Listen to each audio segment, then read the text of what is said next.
તો સાંભળી લેજે મુન્ના, ટાટિયા ભાંગવાની મારી માને મારી બેનને બધાને વગર કારણોસર તું ગાળો આપેસ તો ભળવા તને કઈ વાંધો નથી. અને હું તારા ઘરની કુંડલી ગોતી આવી, હે એકદમ સત્ય ઘટના, હે બધા કોમકાજની એકદમ પુરાવા સાથે. અને મેં એમ કીધું કે હું કહીશ તો મારા બેટો બધાને ફોન કરાવડાવે છે કે મારી સોળીઓ દવા પી જશે, મારી બાયડીએ ડખો થયો છે, આમ થયો છે, ફલાણો થયો છે, ઢીકડો થયો છે.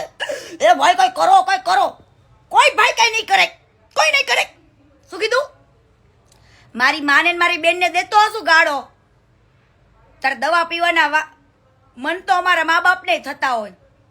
અને મુન્ના, જ્યારે તમે કોકને ગાળ દેતા હોય ને તો સહન કરવાનું જીગર તો પોતાની જોઈએ. હું કોકને ગાળ દઉં તો હું ખાવાની તાકાત રાખું છું મુન્ના. અને તું મરદ નો કહેવાય, બાયલો કહેવાય, બાયલો. હે રિપોર્ટ કરાવી લે છે.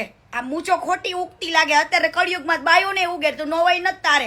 હો મુન્ના, હવે તો લીગલી કાર્યવાહી તાર ઉપર થવાની છે. ઓ બેટા.